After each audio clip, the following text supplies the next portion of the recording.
I wasn't a correctional officer. I never carried a badge.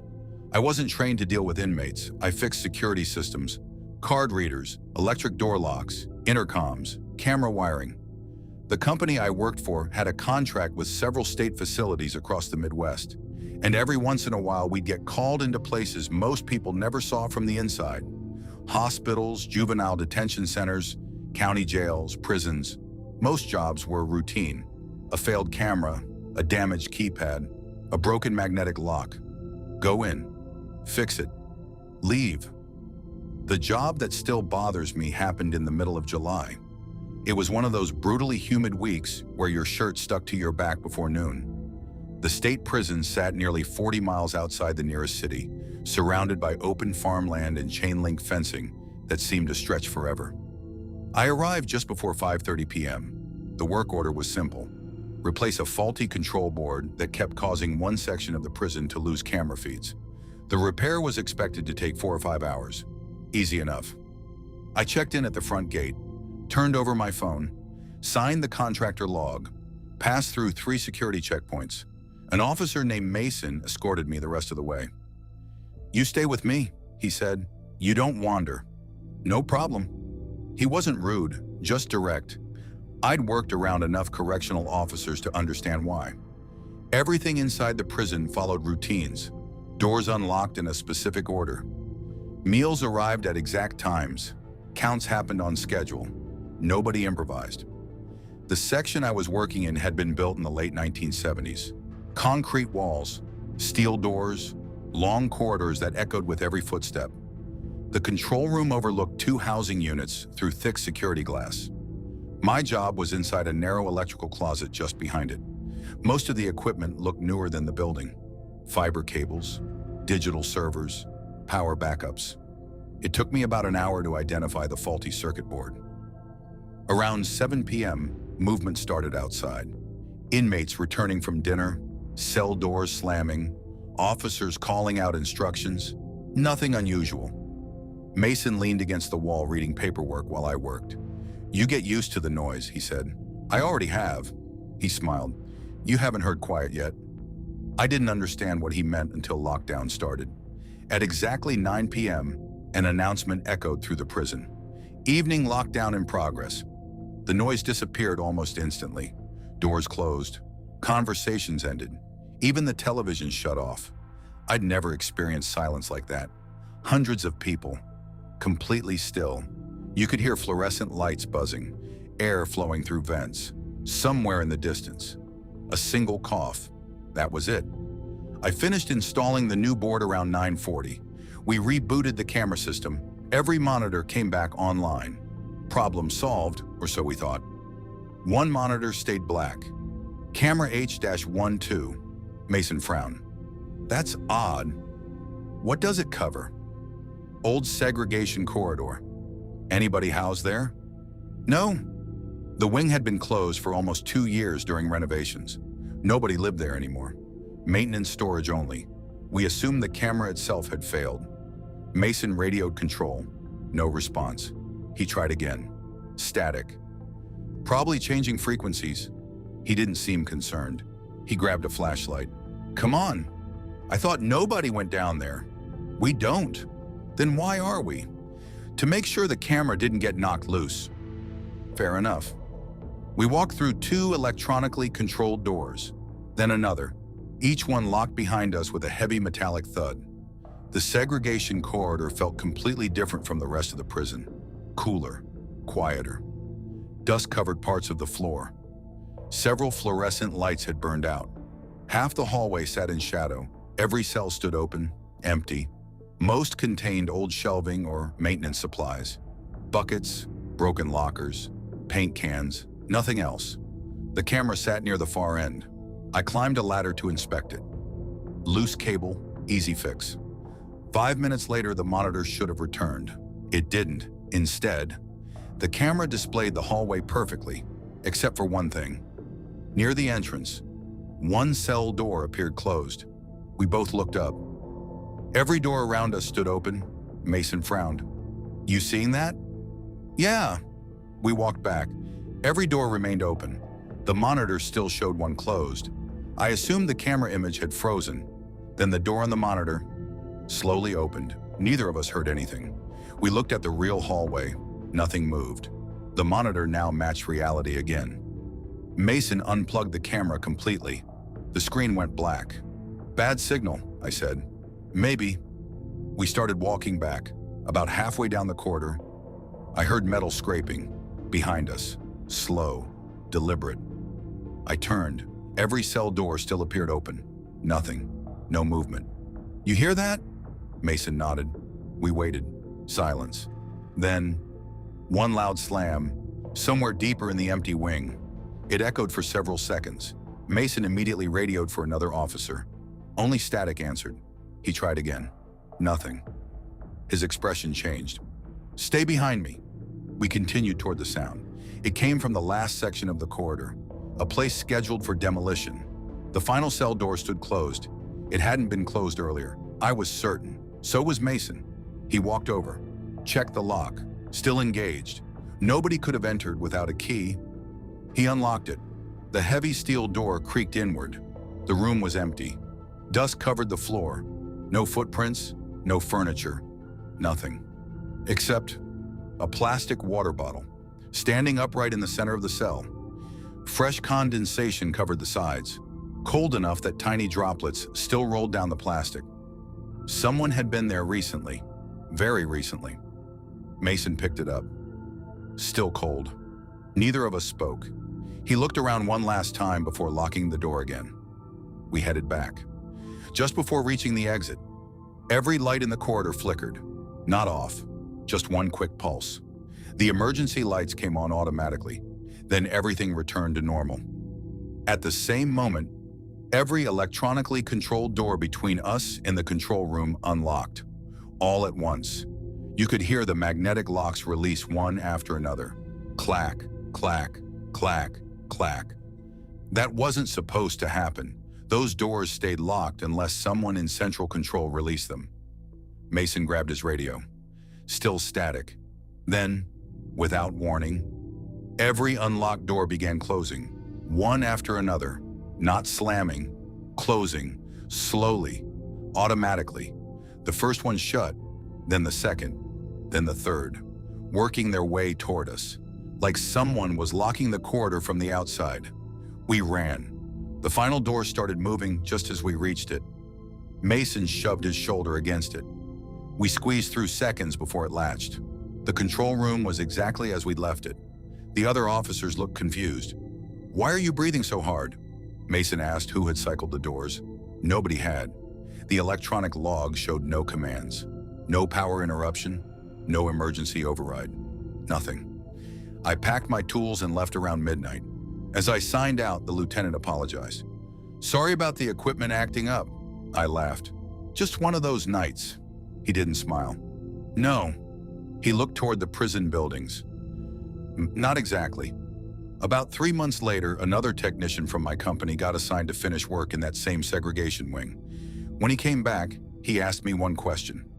"You ever notice they keep one cell locked?" I told him about the water bottle. He went quiet. Then he said something I still think about. "It wasn't a water bottle when I saw it." "What was it?" "A folding chair. Just one, right in the middle of the empty cell." I asked why that bothered him. He shrugged. "Because the dust on the floor hadn't been disturbed." I never accepted another prison contract after that. Not because I believed the place was haunted, but because every security system leaves records. Door logs, camera logs, access logs, everything. And according to every report from that night, no one entered that segregation corridor. No one left it. Which means if someone really had placed that cold water bottle, they'd done it without opening a single door. I still install security systems. I still trust cameras, most of the time. But whenever a monitor briefly shows something that isn't there, I don't assume it's a glitch anymore. Sometimes, I just look away and wait for the picture to correct itself.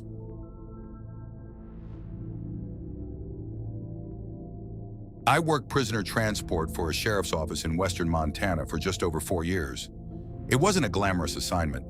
Most deputies wanted patrol or investigations. Transport was what you got when you were new or when someone needed a dependable driver. Honestly, I didn't mind it. Most days were simple.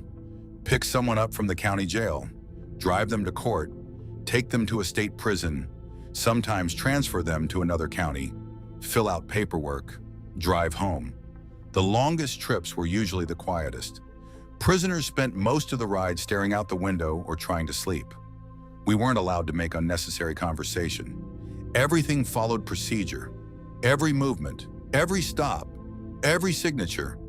If one inmate left one facility, another facility had to sign for him before we left. Nothing happened without paperwork. That's why what happened in late October still doesn't make sense. The weather had turned ugly early that year. Cold rain during the day, freezing temperatures after sunset. By the last week of October, patches of black ice were already showing up in the mountain passes. I was scheduled for an overnight transfer with another deputy named Brian.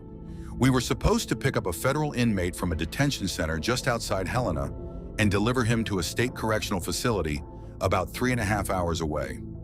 The inmate wasn't considered especially violent, just a high escape risk. That meant 2 deputies instead of 1. The transport van was the usual white Ford Transit with reinforced rear doors, steel partitions, and a separate compartment for prisoners. Before every trip, we inspected everything: door locks, handcuffs, leg restraints, camera system, emergency equipment. At exactly 8:12 p.m., we left our office. The roads were wet but clear. Brian drove the first half. I handled the paperwork. We reached the detention center shortly after 10 o'clock. Everything went normally: metal detector, security check, weapon locker, sign-in log. The inmate arrived wearing an orange jumpsuit with his wrists and ankles restrained. I won't mention his name. He looked exhausted, maybe mid-30s, thin, short dark hair. He never said a word, not while officers searched him, not while restraints were checked, not even while we escorted him to the van. He climbed into the rear compartment. The detention officer shut the door. I heard the deadbolt lock. Then I signed the transfer paperwork. 10:28 p.m. Custody officially changed to us. Brian pulled onto the highway. For the first hour, everything felt normal. Rain tapped against the windshield. The heater barely kept up with the cold. Country music played quietly through the front speakers. Neither of us talked much. Around 11:40, I checked the monitor mounted above the dashboard. A camera inside the prisoner compartment showed the inmate sitting exactly where we'd left him. Head leaning against the wall, hands cuffed, motionless, normal. About 20 minutes later, Brian needed fuel. We stopped at a small truck stop near the state line. Protocol required 1 deputy to stay with the vehicle. Brian went inside. I remained outside. I remember checking the rear doors, still locked. Security seal intact, no problems. Brian came back carrying 2 coffees. We left again. At 12:37 a.m., dispatch called over the radio asking for our location. I answered. Routine check, nothing unusual. About 10 minutes later, the monitor flickered, just once, less than a second. When the picture returned, the inmate wasn't visible. I leaned closer. The camera still showed the compartment. Empty bench, chains hanging from the floor. No prisoner. I immediately told Brian to pull over. We stopped on a wide shoulder, hazard lights flashing. Snow had started falling lightly. We followed procedure. First, we checked the locks, untouched. Then we opened the rear doors. The compartment was empty. Handcuffs, leg restraints, everything gone. Just empty. Brian stared at me. Neither of us spoke for several seconds. There was nowhere to hide. The compartment measured maybe 8 feet long. Steel walls, no escape hatch, no hidden panels, nothing. We called dispatch immediately. Within minutes, every nearby agency started searching. Troopers, county deputies, even highway maintenance crews. The road behind us was shut down. Dogs arrived, nothing. No footprints leading away from the van. Fresh snow covered the shoulder. The only tracks belonged to our tires. That should have been impossible. The inmate couldn't have vanished without opening the rear doors. The security seal remained unbroken. Then dispatch called back. Their tone had changed. Return to the detention center. Nobody explained why. The drive back felt longer than the entire trip out. Neither of us said much. Every possible explanation sounded ridiculous. Equipment failure? No. Escape? How? Mistaken paperwork? Maybe. We arrived just after 2:30 a.m. The shift commander met us outside. He looked more confused than angry. He held our transport paperwork in one hand. "You boys never left with a prisoner." I thought he'd misunderstood. "Yes, we did." He shook his head. "No, we signed him over." "You signed blank paperwork." He showed us the forms. Our signatures were there. Every section identifying the inmate was blank. Name, booking number, charges, everything. Empty. I laughed because I honestly thought someone was joking. Then I noticed something else. The detention officer who'd supposedly handed us the prisoner wasn't listed on duty that night. He'd called in sick. There was no record of anyone replacing him. Brian and I insisted they check surveillance footage. So they did. The camera overlooking the Sally Port showed our van arriving. It showed us walking inside. It showed us returning about 20 minutes later. But we returned alone. No inmate. No detention officer. Just the two of us. Opening the rear doors ourselves. Then driving away. I remember watching the footage 3 times. It never changed. Every report after that became an investigation. Internal Affairs interviewed us separately. State Police examined the transport van, the locking mechanisms, the cameras. Everything worked perfectly. The onboard camera recording from the prisoner compartment had one strange problem. Between 10:27 and 12:48, the file was corrupted, completely unreadable. Every recording before and after played normally. Weeks passed. No missing inmate was ever reported. No federal agency contacted us. No warrant, nothing. According to every official record, the transfer never happened. Brian quit 6 months later. He never gave a reason. One afternoon, he called me unexpectedly. "Do you still have your copy of the paperwork?" "I think so." "Burn it." "What?" "Just burn it." He hung up. I never heard from him again. I kept my copy, folded inside an old training binder. Every once in a while, I'd look at it. Our signatures were always there. Everything else stayed blank, until last winter. I pulled the binder out while cleaning my garage. The paperwork had yellowed with age. For some reason, I looked at the inmate information box again. There was writing in it now, not printed, handwritten. Blue ink, one line, transport refused, no date, no initials, no explanation. I called the sheriff's office the next morning. The records supervisor searched every archive they had. She couldn't even find the transport number listed on my paperwork. It simply didn't exist. I drove to the old detention center a few days later, mostly because I wanted someone to tell me I was remembering things wrong. The building had been demolished the year before. An empty gravel lot sat where it used to stand. As I was leaving, an older man operating a bulldozer waved me over. He asked if I'd worked there years ago. I told him I had. He nodded toward the empty lot. They found an old transport log buried in one of the offices. I asked what was unusual about it. He shrugged. Said one scheduled transfer never happened. I felt my stomach tighten. What date? He couldn't remember. Neither could I. Not anymore. That's the strangest part. I can still remember the rain, the truck stop coffee, the sound of the chains inside the van, the exact curve in the highway where we pulled over. But if you asked me the inmate's name, or the exact date, or even which detention center we visited, I honestly couldn't tell you. Those details are just gone. I've transported hundreds of prisoners since then. Every single time I lock the rear doors, I check them twice.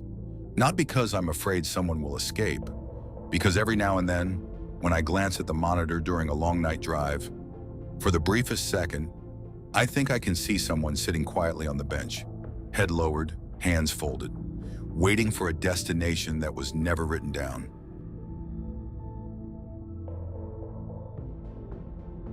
I had only been a correctional officer for 12 days when this happened. It was my first real job after leaving the military. I wasn't looking for excitement. I just wanted steady pay, decent benefits, and something that felt structured. Working at the county jail seemed like a good fit. The facility sat on the edge of a small town in southern Indiana, about 10 minutes from the courthouse. It wasn't one of those huge prisons you see in documentaries. It held around 180 inmates, mostly people waiting for trial or serving short sentences. The building itself wasn't old, but parts of it felt older than they should have. The concrete walls had been repainted so many times that you could see layers peeling around door frames. Every heavy metal door slammed with a deep echo that traveled through the entire block. My shift was 10 p.m. to 6 a.m. Everyone warned me about nights, not because they were dangerous, because they were strange. "You'll hear things," one of the older officers told me during training. He shrugged. "Pipes, vents, people talking in their sleep. Just don't let your imagination work overtime." That sounded reasonable. County jails never really went silent. Someone was always coughing. Someone flushed a toilet. Someone yelled for a nurse. Someone argued with another inmate through the bars. There was always noise. But around 3 in the morning, the noise changed. Instead of people, you mostly heard the building, air moving through vents, water knocking inside old pipes, the hum of fluorescent lights. It almost sounded like the jail was breathing. I worked with Sergeant Lewis most nights. He'd been there almost 20 years. Nothing seemed to bother him. He knew every inmate by name, every shortcut through the building, every broken lock that maintenance hadn't fixed yet. He had one rule for me. "If you're unsure about something, call me before you investigate it." I agreed. The first week went smoothly. Cell checks every 30 minutes, count sheets every hour, monitor cameras, log incidents, nothing dramatic. Then January arrived. A snowstorm hit the county. Roads iced over. Court appearances were canceled for 3 straight days, leaving the jail more crowded than usual. Everyone was irritated. The inmates, the officers, even the kitchen staff. On the 3rd night of the storm, I was assigned to B block, maximum occupancy. 42 inmates, mostly burglary, assault, drug charges. Nothing unusual. My first count at midnight matched perfectly. 42. At 1 a.m., still 42. At 2, 42 again. Everything looked routine. Around 2:35, I walked past cell B17. It was empty. I knew it was empty because maintenance had removed the mattress that afternoon after a plumbing leak soaked the floor. The cell smelled faintly of bleach. A yellow "Do Not Occupy" tag hung from the bars. I even remember shining my flashlight inside just to check the standing water near the toilet drain. Nobody. At 2:58, dispatch radioed me. "Medical needs Officer Daniels in intake." I covered for him while he escorted an inmate to the nurse. The whole thing took maybe 6 minutes.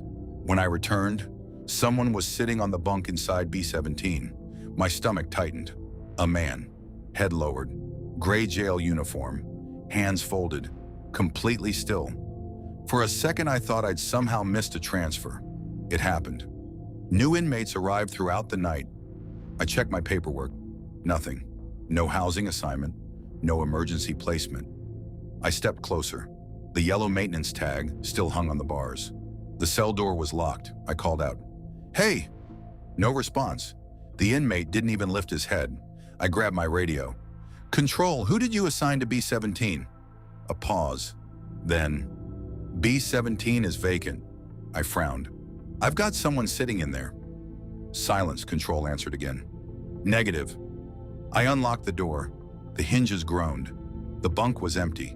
The cell was exactly the way I'd left it. Wet floor, no mattress, no blanket, nobody. I actually checked behind the toilet. Ridiculous, I know. There wasn't enough room for a child to hide. I locked it again. Sergeant Lewis met me 5 minutes later. He listened quietly while I explained everything. Then he asked one question. "You tired?" "A little." He nodded. "Stay hydrated." That was it. No lecture, no jokes, nothing.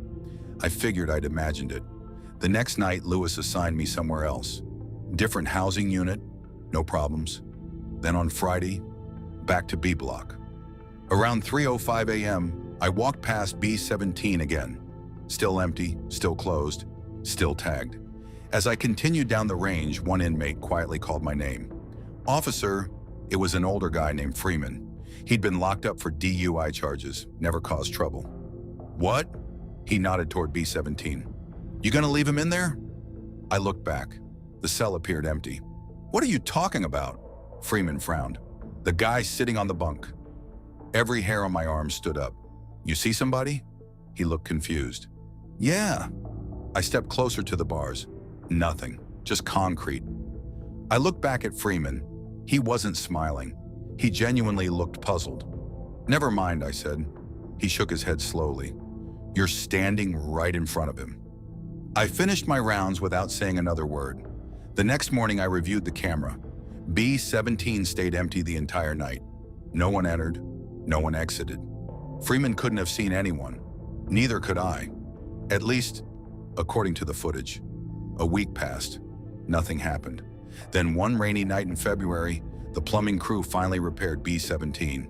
Fresh mattress, fresh blanket, ready for use. Around midnight, they moved a new inmate into the cell. A young guy named Carter, 23 years old, arrested for vehicle theft, quiet, kept to himself. Around 2:50, Carter pressed the emergency call button. I answered over the intercom. "What do you need?" Long silence. Then, "I don't want this cell." "Why?" "Somebody keeps looking through the window." I checked the hallway. Empty. "No one's out there." "I know," his voice had changed. That's the problem."